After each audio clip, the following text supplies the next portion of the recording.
નમસ્તે વિદ્યાર્થી મિત્રો, હું છું ભાર્ગવ લાઠિયા અને સ્વાગત છે તમારું ફરી પાછું આપણી આ એજ્યુકેશનલ એક્સપર્ટ યુટ્યુબ ચેનલ ઉપર. મિત્રો, જેની આપણી આતુરતાથી રાહ જોઈ રહ્યા હતા એ ગુજરાત માધ્યમિક અને ઉચ્ચતર માધ્યમિક શિક્ષણ બોર્ડ ગાંધીનગર દ્વારા ધોરણ 10 ની વિષય વિજ્ઞાન અને ટેકનોલોજી માટે બીજા સેમેસ્ટરની પ્રશ્ન બેંક છે તે આવી ગયેલી છે. બરાબર, પહેલા સેમેસ્ટરમાં આવી હતી ત્યારે આપણે એનું સોલ્યુશન પણ કરેલું હતું. ચલો, આજે એક જ આખા વિડીયોની અંદર આખી પ્રશ્ન બેંકનું સોલ્યુશન છે તે કરવાના છીએ અને આ પ્રશ્ન બેંકનો ઉપયોગ કરી અને તમારી સ્કૂલમાં એમાં એક્ઝામ છે તે લઈ શકે છે. જેનો અભ્યાસક્રમમાં ચેપ્ટર 3, 6, 7, 8 અને 11. બરાબર, આ ચેપ્ટરો આ પ્રશ્ન બેંકની અંદર છે તે પૂછેલા છે આ ચેપ્ટરોમાંથી. જેમાંથી જો તમને કહે છે કે શાળાએ એમાંથી 25 ગુણની એકમ કસોટી લેવાની રહેશે. બરાબર, તો તમારી સ્કૂલમાં આમાંથી જ ક્વેશ્ચન છે તે આવશે એકમ કસોટી માટેના દ્વિતીય સેમેસ્ટર માટે. ચલો, વાત કરીએ સેક્શન એ ની. તો સેક્શન એમાં કુલ 15 પ્રશ્નો એની આપણે જોયું. આપણે ડાયરેક્ટ સવાલથી શરૂઆત કરીએ કે ભાઈ પહેલો છે સાચો વિકલ્પ પસંદ કરી અને જવાબ આપો. પહેલું, નીચેનામાંથી કઈ ધાતુ ઠંડા તેમજ ગરમ પાણી સાથે પ્રક્રિયા આપતી નથી? તો મિત્રો યાદ રાખજો, કઈ ધાતુ ઠંડા પાણી સાથે, કઈ ધાતુ ગરમ પાણી સાથે પ્રક્રિયા કરે એની આપણે ખબર હોવી જોઈએ. ધાતુની પાણી સાથેની પ્રક્રિયા ચેપ્ટર 3 માં. તો યાદ રાખો કે કેલ્શિયમ જે છે, બરાબર, સોડિયમ કેલ્શિયમ આ બંને ઠંડા પાણી સાથે પ્રક્રિયા આપે, આ ગરમ પાણી સાથે પ્રક્રિયા આપે. અને સાહેબ ચાંદી વૈજુ ચાંદી, બરાબર, લોખંડ, લેડ, બરાબર, ઝિંક આ પાણીની વરાળ આરે આપે પણ એક પણ સાથે પ્રક્રિયા નથી આપતી એવું પૂછ્યું તો ઓપ્શન ડી છે તે આપણો આન્સર છે તે થશે. બરાબર છે. બીજું છે કે નીચેનામાંથી આયનીય સંયોજનો કયો ગુણ છે તે ધરાવતા નથી? કયો ગુણધર્મ આયનીય સંયોજનો ધરાવતા નથી? તો આયનીય સંયોજનો પહેલું, પાણીમાં દ્રાવ્ય થાય, તો કે સાચું છે. ઘન સ્થિતિમાં વિદ્યુતનું વાહક, તો કે આ ગુણધર્મ એનો નથી. તો જવાબ આપશે ઓપ્શન બી.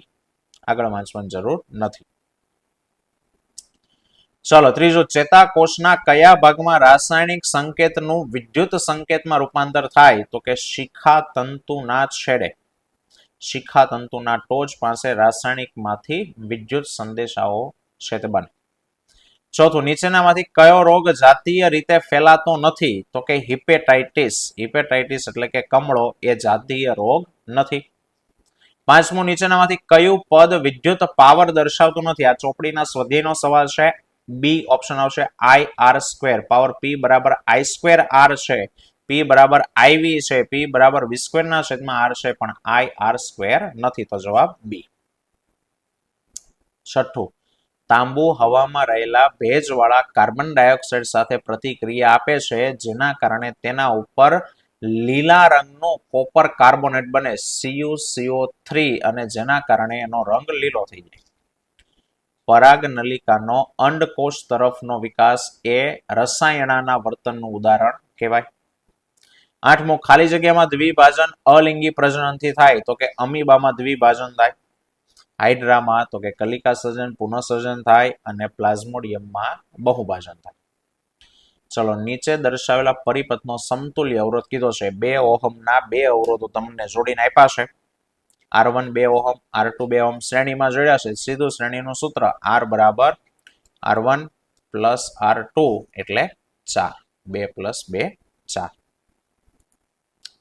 ચાલો, 10મો, માનવ શરીરમાં પ્રજનન કોષોમાં રંગસૂત્રોની સંખ્યા ખાલી જગ્યા હોય. મિત્રો ખાસ ચેક કરો, પ્રજનન કોષોમાં કીધું છે તો પ્રજનન કોષોમાં રંગસૂત્રો કેટલા હોય? 23 હોય. જોડ નથી, સંખ્યા અડધા હોય એટલે 23. આપેલ વિધાન સાચું છે કે ખોટું એ ચેક કરો. કાંસુ, કાંસુ એટલે શું કહેવાય? બ્રોન્ઝ કહેવાય. બ્રોન્ઝ મેડલ જે બને તે.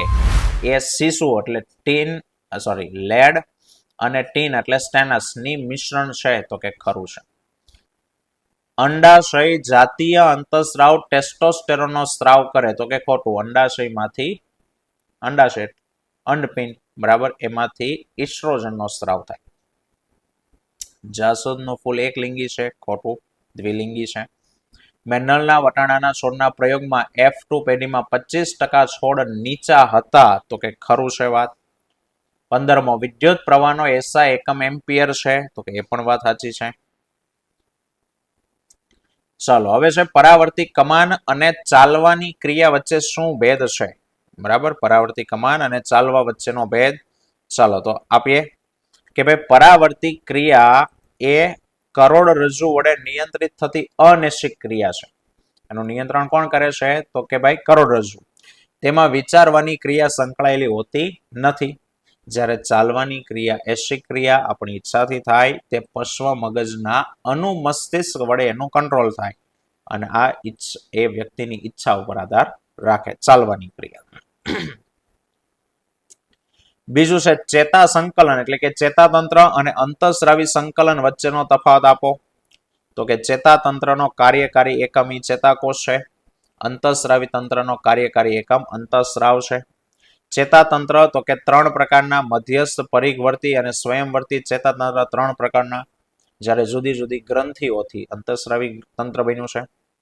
તેનું કાર્ય માહિતીને એકત્ર કરી, અર્થઘટન કરી અને યોગ્ય પ્રતિચાર માટે ચોક્કસ અંગ એટલે કે મગજમાં મોકલવાનું છે. જ્યારે અંતઃસ્રાવી તંત્ર તો કે અંતઃસ્રાવ દ્વારા પેશી અંગો પર ઉત્તેજક અથવા અવરોધક અસર આપે. ચેતાતંત્ર વડે થતું નિયમન સંકલન ઝડપી હોય છે. આના દ્વારા થતું નિયંત્રણ સંકલન ધીમું હોય છે. વિદ્યુત ઉપકરણોને બેટરી સાથે શ્રેણીમાં જોડવાના બદલે સમાંતરમાં જોડવાના ફાયદા શું છે એવું પૂછ્યું. તો શ્રેણીના બદલે સમાંતરના ફાયદા એટલે શ્રેણીના ગેરફાયદા લખવાના અને સમાંતરના ફાયદા લખવાના. જો અહીંયા જેમ આવી રીતના. પહેલું, શ્રેણી જોડાણમાં દરેક ઉપકરણોમાં વોલ્ટેજ વહેંચાઈ જાય છે, જ્યારે સમાંતર ઉપકરણોમાં વોલ્ટેજ વહેંચાઈ જતો નથી. આ બેનું ઉદાહરણ કે 240 વોલ્ટ ઉપર કામ કરતા 3 બલ્બને 240 વોલ્ટ આરે શ્રેણીમાં જોડો તો દરેકને 80 વોલ્ટ જેટલો જ વોલ્ટેજ મળે. જ્યારે 240 વોલ્ટ ઉપર કામ કરતા 3 બલ્બને 240 વોલ્ટ સાથે સમાંતરમાં જોડો તો ત્રણેયને 240 વોલ્ટ જેટલો જ વોલ્ટેજ મળે. બીજું, શ્રેણીમાં કોઈ એક ઉપકરણ ખરાબ થઈ જાય તો પરિપથમાં ભંગાણ પડે અને પરિપથમાં પ્રવાહ વહેતો નથી, એટલે બાકીના ઉપકરણો કામ કરતા બંધ થઈ જાય. જ્યારે સમાંતરમાં કોઈ ઉપકરણ બગડી જાય, ખરાબ થઈ જાય તો પરિપથમાં પ્રવાહ બંધ થતો નથી, પ્રવાહ ચાલુ રહે છે, બાકીના ઉપકરણો બંધ થતા નથી. અહીંયા ઉદાહરણની જરૂર નથી. બરાબર. અને હજુ મુદ્દો લખવો હોય તો લખી શકાય કે સાહેબ શ્રેણીમાં દરેક ઉપકરણોને સ્વતંત્ર શરૂ બંધ કરી શકાતા નથી, સમાંતરમાં દરેક ઉપકરણોને સ્વતંત્ર શરૂ બંધ કરી શકાય. ચાલો પછી છે ધાતુ અને અધાતુ વચ્ચેનો તફાવતના 2 મુદ્દા આપો. તો ધાતુ તત્વો ઘન સ્વરૂપમાં હોય, અધાતુ ઘન કે વાયુ હોય, ધાતુઓ ભારે હોય, અધાતુ હલકા હોય. ધાતુ વિદ્યુત ઉષ્માના સુવાહક છે, તે વિદ્યુત અને ઉષ્માના અવાહક.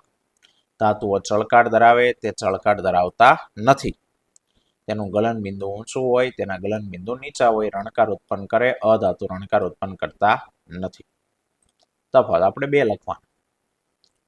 હાઇડ્રોજનને મંદ એસિડમાંથી વિસ્થાપિત કરતી હોય એવી 2 ધાતુના નામ આપો અને હાઇડ્રોજનને એસિડમાંથી વિસ્થાપિત ન કરતી હોય એવી 2 ધાતુના નામ. તો કે સક્રિયતા શ્રેણી જે આપણી પાસે છે, પો, સો, કે, મે, એ, જી, આ, લે, હા, કો, પા, સી અને ગો. એમાં હાઇડ્રોજનની નીચેની ધાતુ એ હાઇડ્રોજનનું વિસ્થાપન ન કરે, એટલે તમે મર્ક્યુરી લખો, કોપર, બરાબર. અને ઉપરવાળામાંથી ગમે તે 2 ધાતુ એ હાઇડ્રોજનનું વિસ્થાપન કરે. તો લોખંડ, aluminium, sodium, potassium, calcium, zinc, કોઈ પણ લખી શકાય. છઠ્ઠું, દ્વિભાજન એ બહુભાજનથી કેવી રીતે અલગ છે? તો કે દ્વિભાજન એ ભાજનનો એક પ્રકાર છે જેમાં પિતૃકોષમાંથી 2 બાળકોષો બને છે. જેમ કે અમીબા, બેક્ટેરિયામાં બહુભાજન થાય. તેમાં એક કોષી સજીવમાં એક જ સમયે ઘણા બધા બાળકોષો બને છે, જેમ કે પ્લાઝ્મોડિયમ, એ બહુભાજન કહેવાય. દ્વિભાજનને અંતે 2 સજીવ બને, જ્યારે બહુભાજનને અંતે ઘણા બધા બાળ સજીવો ઉત્પન્ન થાય છે. એક્ઝામ માટે આઈએમપી સવાલ છે 7મો કે ભાઈ વાહકનો અવરોધ કયા પરિબળો પર આધાર રાખે છે? તો કે વાહકનો અવરોધ 4 બાબત ઉપર આધાર રાખે. એક, વાહકની લંબાઈ L એના સમપ્રમાણમાં. આડછેદનું ક્ષેત્રફળ એના વ્યસ્ત પ્રમાણમાં. R ચલે છે 1/A. તારના દ્રવ્યની જાત ઉપર આધાર રાખે અને વાહક તારના તાપમાનના સમપ્રમાણમાં આધાર રાખે. ચલો નીચે આપેલી આકૃતિમાં એબીસીડી ભાગને ઓળખો. ચલો એ શું છે તો કે એ છે પરાગાસન. બરાબર, એ પરાગાસન છે. બી વાળો ભાગ દલપત્ર છે. સી વાળો ભાગ તો કે અંડાશય અને ડી વાળો ભાગ તો કે વજ્રપત્ર. રેડી. નવમો, પ્રભાવી લક્ષણ અને પ્રચ્છન્ન લક્ષણ વચ્ચેનો તફાવત આપો.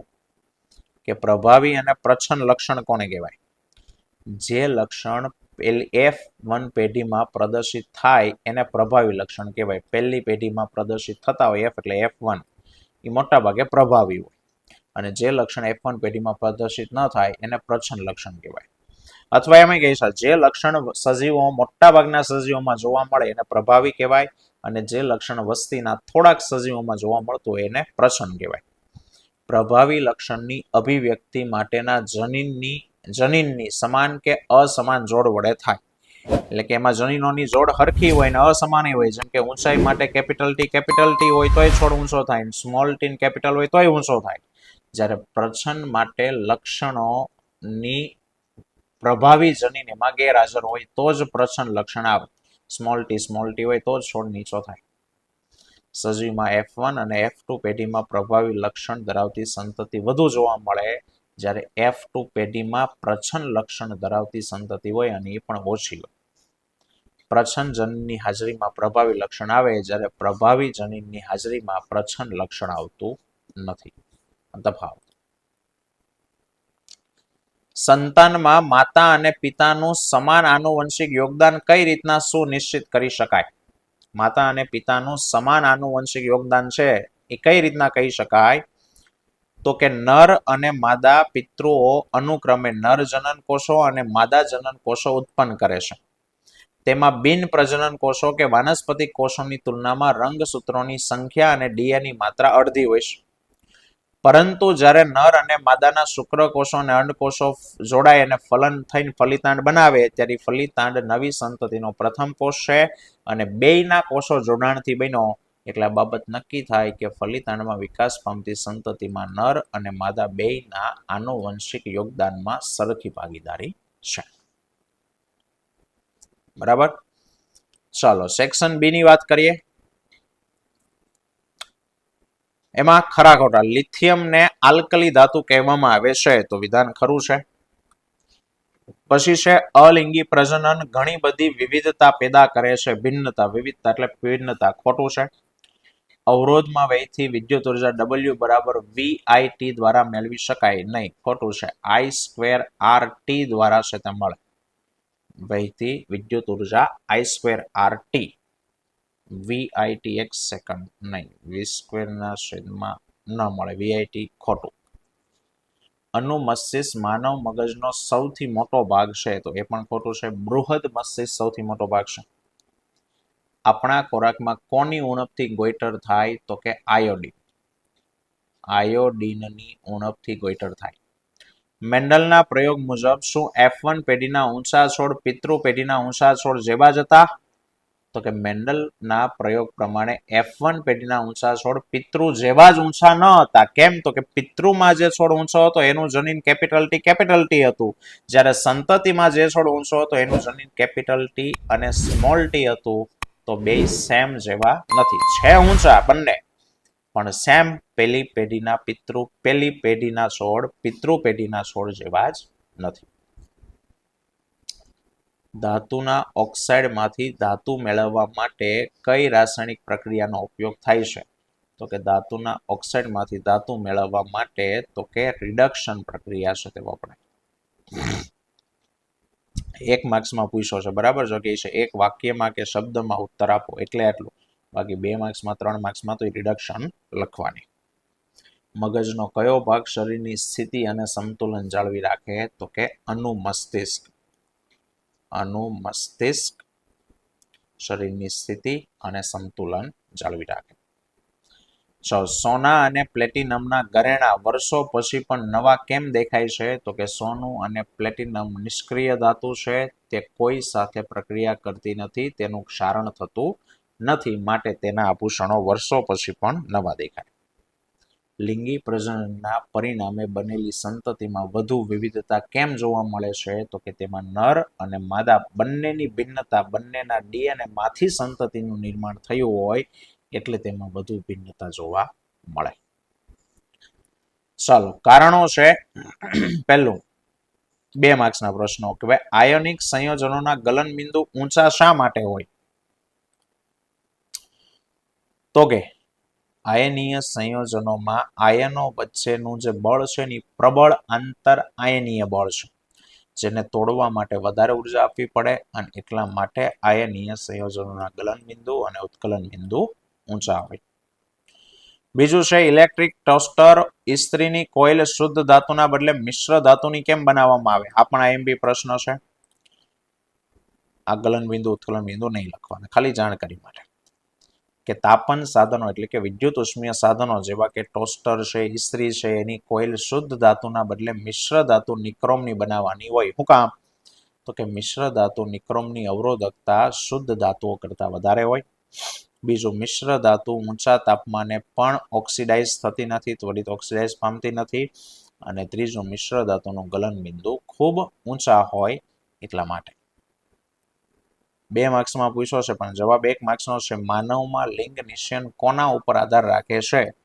માનવમાં લિંગ નિશ્ચયન એ રંગસૂત્ર પર રહેલા, રંગસૂત્રના ડીએનએ પર રહેલા જનીન ઉપર આધાર રાખે,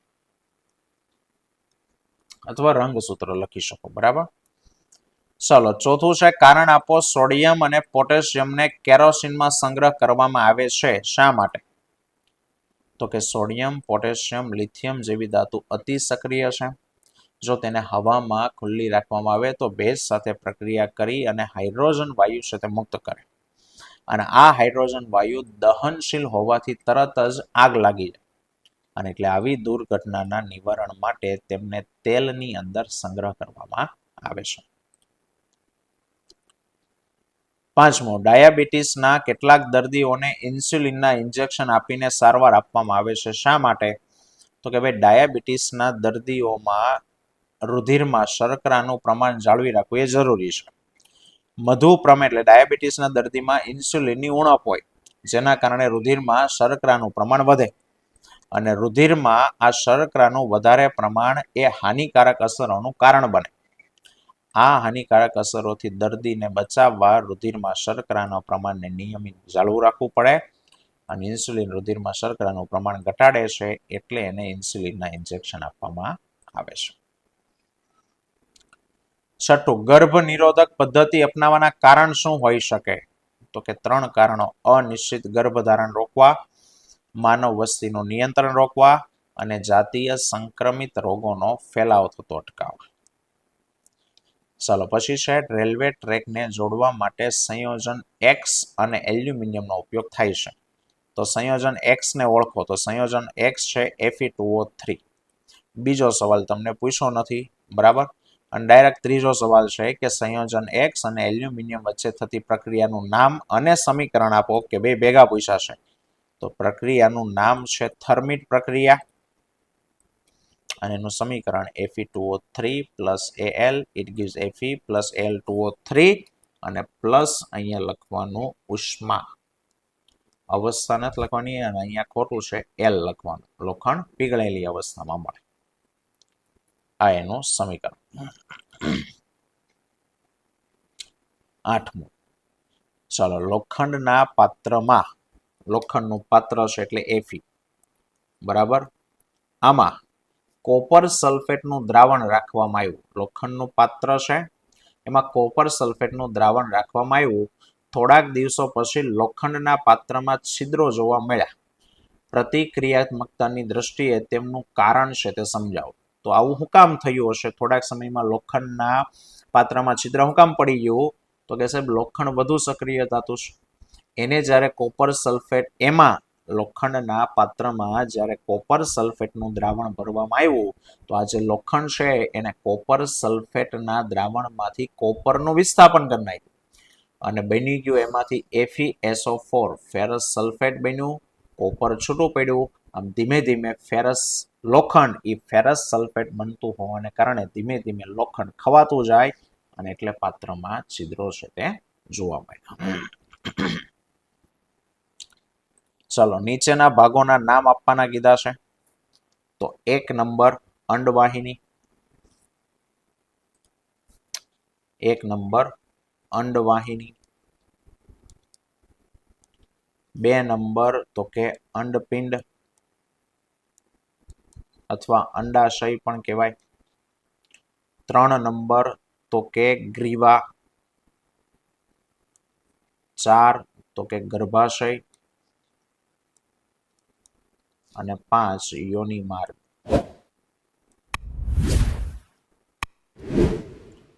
ચલો 10મો સવાલ છે કે ફ્યુઝ વાયરનો ઉપયોગ વિદ્યુત ઉપકરણોને કઈ રીતે સુરક્ષિત રાખી શકે. મિત્રો આનો જવાબ મને પહેલામાં મળ્યો નથી એટલે મેં તમને અહીંયા નથી લખ્યો, બરાબર, આ વિસ્થાપન વાળું તો કહી દીધું તમને.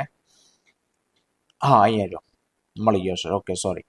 વિદ્યુત પરિપથમાં વિદ્યુત ઉપકરણોમાં વહેતો જે અનિચ્છનીય વિદ્યુત પ્રવાહ છે એને અટકાવી અને સંભવત નુકસાનથી છે એને બચાવે. ફ્યુઝ વાયર શું કરે તો કે વધારાનો પ્રવાહ આવ્યો હોય તો વધારાના પ્રવાહને કારણે તાર ગરમ થાય, આ તાર પીગળી જાય અને તાર પીગળી જાય એટલે ઘરના સાધનોને અકસ્માત થવાથી, નુકસાન થવાથી બચાવે. ચલો સેક્શન સી, એમાં સરી વડે કાપી શકાતી હોય એવી ધાતુઓના નામ આપો. તો કે સોડિયમ, પોટેશિયમ, લિથિયમ, સોડિયમ અને પોટેશિયમ એ ચપ્પુથી કાપી શકાય. ખોરાકનું કયું પોષક તત્વ એ સ્નાયુઓના હલનચલનની ક્રિયા સાથે સંકળાયેલ છે? સ્નાયુના હલનચલન, મિત્રો આનો જવાબ બાકી રાખીએ, બહુ અત્યારે આઈડિયા આવતો નથી. ખોરાકનું કયું પોષક તત્વ છે જે સ્નાયુના હલનચલનની ક્રિયા સાથે સંકળાયેલું છે? સ્નાયુનું હલનચલન, એક સેકન્ડ, ચેપ્ટરો જોઈ લો કયા કયા ચેપ્ટરનું હતું એ. નિયંત્રણ સંકલન,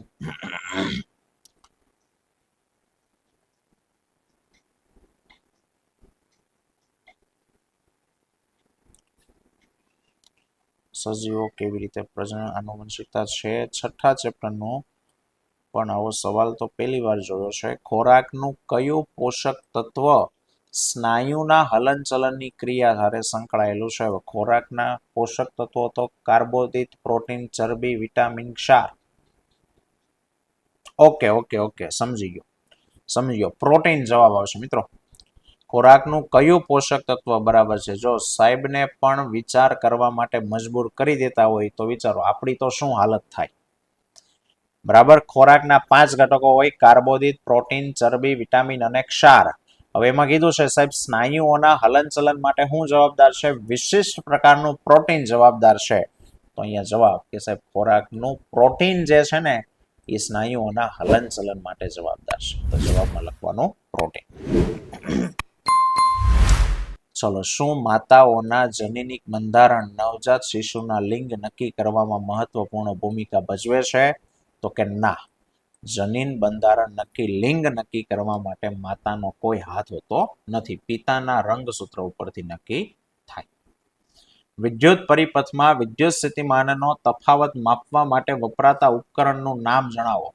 તો વિદ્યુત સ્થિતિમાનનો તફાવત માપવા માટે વોલ્ટમીટર નામનું સાધન વપરાય. અને બલ્બનો ફિલામેન્ટ બનાવવા કઈ ધાતુનો ઉપયોગ થાય? તો કે ટંગસ્ટન.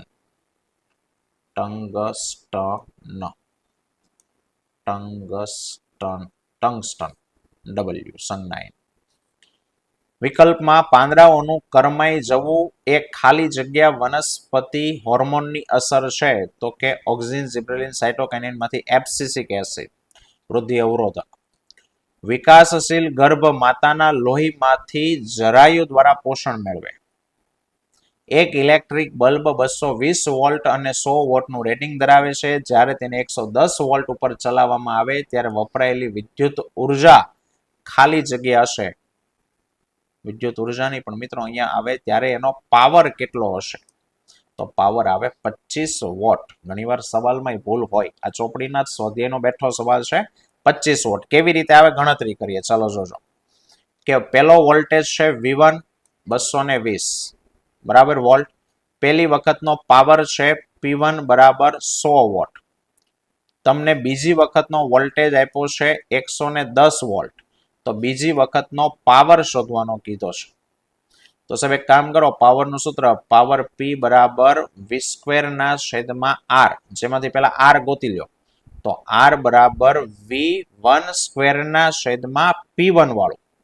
ચલો એમાં V1 220 છે એનો વર્ગ એટલે 220 ગુણ્યા 220 ના છેદમાં પાવર તો કે સાહેબ 100. એક 0 કેન્સલ. 22 નો વર્ગ એટલે 484 ઓહમ એનો અવરોધ આવ્યો. ફરી પાછું એ સૂત્ર મૂકો, પણ આ વખતે પાવર P2 બરાબર V2² ના છેદમાં R. V2 છે 110 નો વર્ગ તો 110 ગુણ્યા 110 કરવું છેદમાં R. 484 ની જગ્યાએ 22 ગુણ્યા 22 લખો. ચલો આ થશે 11 ગુણ્યા 10, એમાં 11 દુ 22. આ થશે 11 ગુણ્યા 10 છેદમાં 11 દુ 22. 5 દુ 10, 5 દુ 10 એટલે 5 ગુણ્યા 5 એટલે 25 વોટ છે આવ્યો. પણ એ પાવર આવ્યો 25 વોટ. નવમો, ખાદ્ય પદાર્થોના ડબ્બા ઝીંક થી નહીં પણ ટીનનું આવરણ ધરાવે છે કારણ કે ઝીંક એ ટીન કરતા વધુ સક્રિય ધાતુ છે એટલા માટે. 10મો, મગજ ખાલી જગ્યા માટે જવાબદાર છે તો કે આપેલા તમામ ખરા ખોટા. સિન્ના બાર એક કેલ્શિયમનું એક ખનિજ છે ખોટું. લાળ અને ઉલટી મગજના પાછળના ભાગમાં રહેલા લંબમજ્જા દ્વારા નિયંત્રિત થાય ખરું. પરાગાશયમાં અંડકોષ હોય છે ખોટું. પરાગાશયમાં શુક્રકોષ હોય. રબર અને કાચ જેવા અવાહકોની અવરોધકતા 10⁻8 થી 10⁻6 સુધીની હોય ખોટું. અવાહકોની 10⁻12 થી 10⁻17 જેટલી હોય. અને બાળકનું લિંગ ગર્ભમાં રહેલા વાય રંગસૂત્ર દ્વારા નક્કી થાય ખરું.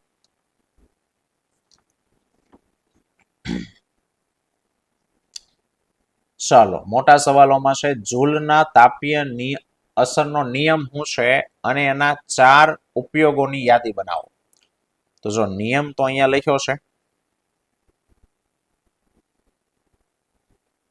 એક સેકન્ડ ક્યાં ગયો, નથી લખ્યો, કાંઈ વાંધો નહીં, ચાલો લખી દો. જૂલનો નિયમ શું છે તો કે સાહેબ જૂલનો નિયમ છે કે જો સૂત્ર છે એનું H બરાબર I² RT. હવે એના ઉપરથી નિયમ છે કે જો T જેટલા સમયમાં R અવરોધમાંથી I જેટલો પ્રવાહ પસાર કરવામાં આવે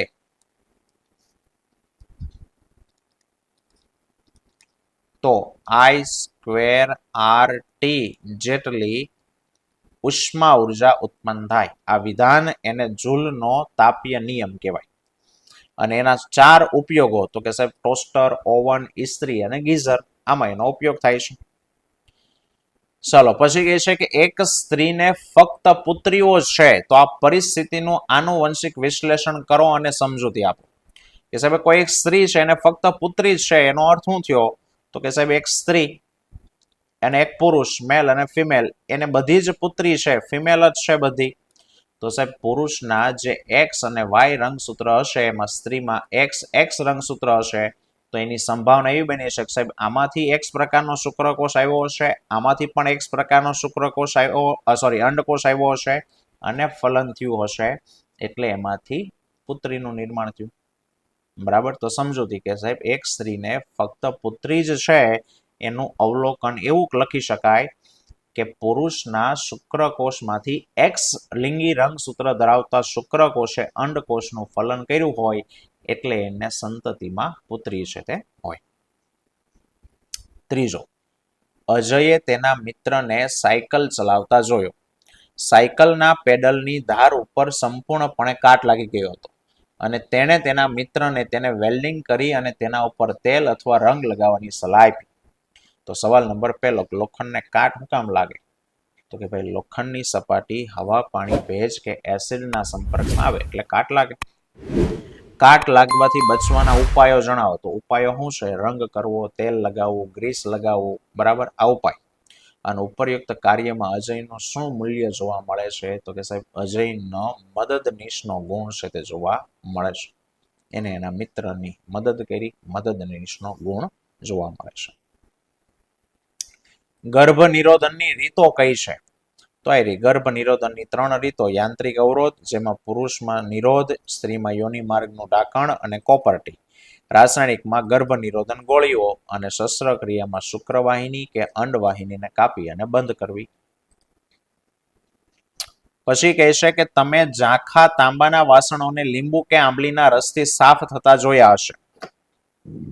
તો સમજાવો કે આ પદાર્થો વાસણ સાફ કરવામાં કેમ કામ આવે છે? તો કે નિસ્તેજ ઝાંખા થયેલા તાંબાના વાસણને ક્ષારણને કારણે કોપર કાર્બોનેટનું લીલું સ્તર થઈ જાય. તેના લીધે વાસણો ઝાંખા પડે છે. આથી લીંબુ કે આંબલીના રસમાં રહેલા એસિડની મદદથી વાસણોને સાફ કરો તો ઉપરનું પડ નીકળી જાય અને વાસણોની ચમક પાછી આવી જાય. ચલો, તાંબાનું વિદ્યુત વિભાજનીય શુદ્ધિકરણ ટૂંકમાં સમજાવો, આકૃતિ જરૂરી નથી. તો કાચી ધાતુ માંથી મેળવેલી ધાતુ અશુદ્ધ હોય છે. આ ધાતુનું શુદ્ધિકરણ કરવું જરૂરી છે. એના માટે વિદ્યુત વિભાજનીય શુદ્ધિકરણ પદ્ધતિ વપરાય. આ પદ્ધતિ કોપર, ઝિંક, ટીન, નિકલ, ચાંદી, સોનું વગેરેને શુદ્ધિકરણ કરી શકાય. જેમાં અશુદ્ધ ધાતુની જગ્યાએ તમને કોપર કીધું છે એટલે અહીંયા લખવાનું કોપર, કે અશુદ્ધ કોપરના સળિયો એનોડ તરીકે, શુદ્ધ ધાતુની જગ્યાએ કોપરની પાતળી પટ્ટી કેથોડ તરીકે અને કોપરના ક્ષારનું ધાતુની જગ્યાએ કોપર અથવા કોપર સલ્ફેટનું દ્રાવણ વિદ્યુત વિભાજ્ય તરીકે લેવામાં આવે છે. આકૃતિની ના પાડી છે. જ્યારે દ્રાવણમાંથી પ્રવાહ પસાર કરવામાં આવે ત્યારે એનોડમાંથી અશુદ્ધ કોપર ધાતુની જગ્યાએ અહીંયા કોપર કરવાનું વિદ્યુત વિભાજનમાં ઓગળે અને વિદ્યુત વિભાજનમાંથી સમતુલ્ય માત્રામાં શુદ્ધ કોપર કેથોડ ઉપર જમા થાય. સમીકરણ Cu, it gives Cu + 2 + 2 electron, cathode ઉપર Cu + 2 + 2 ઇલેક્ટ્રોન, એમાંથી Cu અને દ્રાવ્ય થયેલ કુલ પ્રક્રિયા Cu, it gives Cu. દ્રાવ્ય અશુદ્ધિ દ્રાવણમાં ઓગળી જાય, જ્યારે અદ્રાવ્ય અશુદ્ધિ પાત્રના તળિયે જમા થાય, જેને એનોડ પંક કહેવાય. 4 માર્ક્સ માટે 3 માર્ક્સ માટે મોસ્ટ આઈએમપી સવાલ. પ્રકાશાનુવર્તન અને રસાયણાનુવર્તન સમજાવો. વનસ્પતિનું પ્રકાંડ તેના પર્ણોને સૂર્યપ્રકાશની દિશામાં વાળે એ પ્રકાશાનુવર્તન, અથવા પ્રકાશને કારણે વનસ્પતિના ભાગમાં થતું હલનચલન પ્રકાશાનુવર્તન, રસાયણને કારણે થતું હલનચલન એ રસાયણાનુવર્તન. તે પ્રકાશ દ્વારા પ્રેરિત થાય છે, તે રસાયણ દ્વારા પ્રેરિત થાય છે. ઉદાહરણમાં એક જ દિશામાંથી પ્રકાશ મળે તો છોડ એ દિશામાં વળે અને પરાગ નલિકા એની અંડક તરફ થતી વૃદ્ધિ. પછી કહે છે કે કેટલાક સજીવોના શરીરના ટુકડા કરવામાં આવે છે, જે પછી દરેક ભાગ સંપૂર્ણ સજીવ વિકસે. આ માહિતીને આધારે પ્રશ્ન જવાબ પહેલું કે આ ઘટનાનું નામ શું છે? તો કે પુનઃ સર્જન. શરીરના ટુકડા કરી નાખો ને એમાંથી બને તો પુનઃ સર્જન. ઉપર ઘટના કયા સજીવોમાં થાય? તો કે હાઇડ્રા, પ્લેનેરિયા અને તારા માછલી. આની અંદર આ ઘટના જોવા મળે. વિદ્યુત પ્રવાહની વ્યાખ્યા આપો, તેનું સૂત્ર અને એસઆઈ એકમ ખાલી લખવાનો છે. મને આ બેઠો સવાલ નહોતો મળ્યો એટલે મેં 2 સવાલ લીધા છે. એકમ સમયમાં વાહકના આડછેદમાંથી પસાર થતા વિદ્યુત ભારના જથ્થાને વિદ્યુત પ્રવાહ કહેવાય. તેનું સૂત્ર I = Q/T અને તેનો એસઆઈ એકમ કુલમ પ્રતિ સેકન્ડ અથવા આંદ્રે મેરી એમ્પીયર નિયતમાં એમ્પીયર. બાકીનું કોઈ લખવાની જરૂર નથી. પરાવર્તી ક્રિયામાં મગજની શું ભૂમિકા છે? તો કે સામાન્ય રીતે પરાવર્તી ક્રિયા એક કરોડરજ્જુ દ્વારા નિયંત્રિત હોય છે. તેમાં મગજની કોઈ સક્રિય ભૂમિકા હોતી નથી. છતાં ઘણીવાર પૂર્વત સૂચનાઓ મગજ સુધી જાય છે અને કેટલીક પરાવર્તી ક્રિયા જેવી કે સ્વાદિષ્ટ ખોરાકને જોઈને મોંમાં પાણી આવવું, હૃદયના ધબકારા, શ્વાસોશ્વાસ, ઉરોદર પટલનું હલનચલન, બગાસું વગેરેમાં મગજ છે તે સંકળાયેલું હોય છે.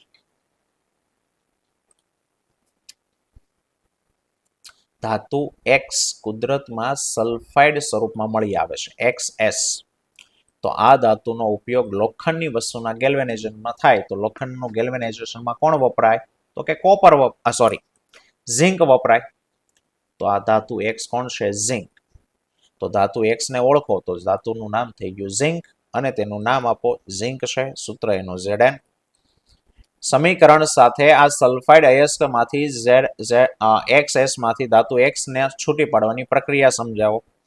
ચલો તો પ્રક્રિયા આ બધું નથી લખવાનું. ધાતુ એટલે ઝિંક ને તેના સલ્ફાઇડ અથવા અહીંયાથી સીધું પૂંજન સલ્ફાઇડ યુક્ત કાચી ધાતુને વધુ પડતી હવાની હાજરીમાં ગરમ કરતા તેના ઓક્સાઇડ બને છે. આને ભૂંજન કહેવાય. આ સૂત્ર લખવાનું ZnS plus O2 it gives ZnO plus SO2. બીજું આ કેલ્શિનેશન લખવાનું નથી, સીધું અહીંયા આ ઝિંક ઓક્સાઇડને કાર્બન સાથે ગરમ કરતા તે ધાત્વીય ઝિંકમાં રિડક્શન પામે ZnO plus C it gives Zn plus Cu. બસ આટલું. ચેતાકોષની આકૃતિ દોરી અને એના કાર્ય સમજાવો. ચેતાકોષ અહીંની આકૃતિ. સૌ પ્રથમ ચેતાકોષના શિખા તંતુના ટોચના છેડે માહિતી મળે. તે સ્થાને રાસાયણિક પ્રક્રિયા દ્વારા બીજ ઉર્મિવેગ ઉત્પન્ન થાય. અહીંયા ટોચ પાસે ઉર્મિવેગ ઉત્પન્ન થયો. એ ઉર્મિવેગ કોષકાયમાંથી અક્ષતંતુ, અક્ષતંતુમાંથી ચેતાંત સુધી પહોંચે. અક્ષતંતુના છેડે કેટલાક રસાયણો મુક્ત થાય અને આ મુક્ત થયેલા રસાયણો ચેતોપાગમને પાર કરી અને પછીના ચેતાકોષમાં ઉર્મિવેગ ઉત્પન્ન કરે. પાસેના બે ચેતાકોષમાં એક ચેતાકોષનો ચેતાંત અને બીજા ચેતાકોષના શિખાતંતુ વચ્ચે જે જગ્યા હોય એ જગ્યાને ચેતોપાગમ કહેવાય. રસાયણો ચેતોપાગમ પસાર કરી અને બીજા ચેતાકોષમાં ફરી પાછો ઉર્મિવેગ ઉત્પન્ન કરે. અને આ માહિતી ગ્રંથિકોષો કે સ્નાયુ કોષો સુધી પહોંચે.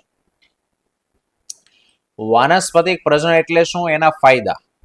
તો કે કેટલીક વનસ્પતિના મૂળ, પ્રકાંડ અને પર્ણ અનુકૂળ પરિસ્થિતિમાં વિકાસ પામી અને નવો છોડ બનાવે. આને વાનસ્પતિક પ્રજનન કહેવાય. વાનસ્પતિક પ્રજનનની તકનીકો જેવી કે કલમ, દાબ કલમ, આરોપણનો ઉપયોગ શેરડી, ગુલાબ, દ્રાક્ષના ઉછેર માટે થાય. વાનસ્પતિક પ્રજનનથી ઉગતી વનસ્પતિમાં બીજ દ્વારા ઉગતી વનસ્પતિની તુલનામાં વહેલા ફૂલ અને ફળ આવે. જે વનસ્પતિઓએ બીજ ઉત્પન્ન કરવાની ક્ષમતા ગુમાવી દીધી છે એમનો ઉછેર વાનસ્પતિક પ્રજનન દ્વારા થઈ શકે, જેમ કે કેળા, નારંગી, ગુલાબ, મોગરો વગેરે.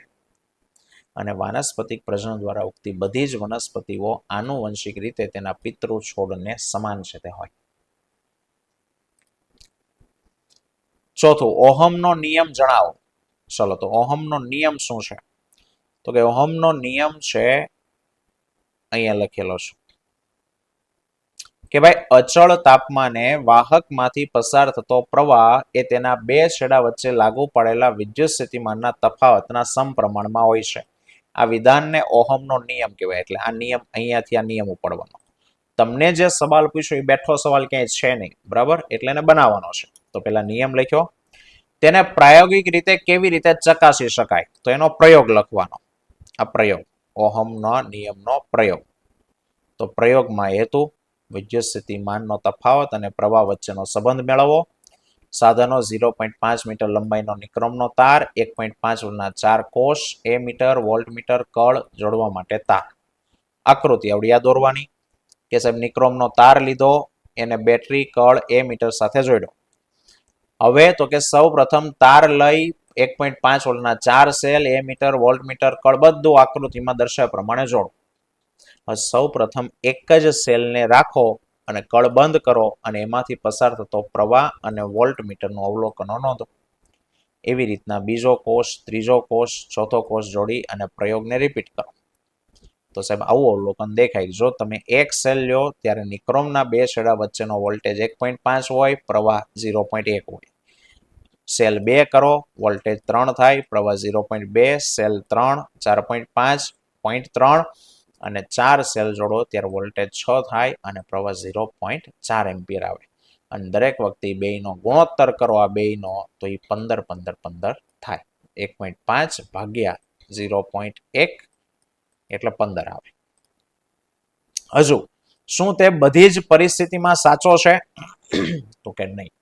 ઓહમનો નિયમ બધી જ પરિસ્થિતિમાં સાચો નથી, ફક્ત ધાતુઓ માટે સાચો છે. અર્ધ ધાતુઓ, બરાબર સેમિકન્ડક્ટર જે છે આના માટે ઓહમનો નિયમ સાચો નથી અને ચોક્કસ તાપમાન હોય તો જ ચોક્કસ તાપમાન ચોક્કસ દબાણ પૂરતો જ એક સાચો છે, દરેક પરિસ્થિતિ માટે સાચો નથી. અને લાસ્ટ સવાલ છે ઇલેક્ટ્રોન વિનિમય દ્વારા સોડિયમ ઓક્સાઇડ અને મેગ્નેશિયમ ઓક્સાઇડની રચના બતાવો. ચાલો તો આ સોડિયમ ઓક્સાઇડ મેગ્નેશિયમ ઓક્સાઇડની રચના કે સાહેબ સોડિયમ ઓક્સાઇડ તો કે 2 સોડિયમ, બેની પાસે એક એક ઇલેક્ટ્રોન ચોકડી કરી છે, પ્લસ કરી 1 ઓક્સિજન, બાહ્યતમ કક્ષામાં 6 ઇલેક્ટ્રોન તો કે એને 6 ટપકા કરીને બતાવ્યા છે.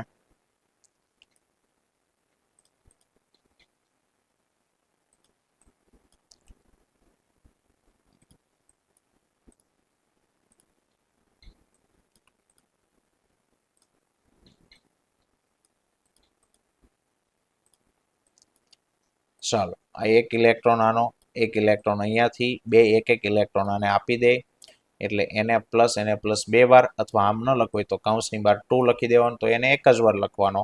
અને ઓક્સિજનના 6 ઇલેક્ટ્રોન એના હતા અને બેની પાસેથી એક એક મેળવ્યો એટલે આ ચોકડી અને ઉપર -2. એવી રીતે મેગ્નેશિયમ બાહ્યતમ કક્ષામાં 2 ઇલેક્ટ્રોન, ઓક્સિજનની બાહ્યતમ કક્ષામાં 6 દોરી દેવાના, ટપકા કર્યા, 2 બાકી છે તો 2 ઇલેક્ટ્રોન અહીંયા આવશે તો Mg+2 અને O-2. આ રીતે જે દોરેલું છે એ પ્રમાણે દોરવાનું. બરાબર. તો મિત્રો આ હતી તમારી આખી આ પ્રશ્ન બેંકનું સોલ્યુશન એક વિડીયોની અંદર વન શોટ. બરાબર. તમારા બીજા ધોરણ 10ના વિદ્યાર્થી મિત્રો સુધી આને શેર ચોક્કસ કરજો, વિડીયોને લાઈક કરો. ફરી પાછા મળીશું, ત્યાં સુધી જય હિન્દ, જય ભારત.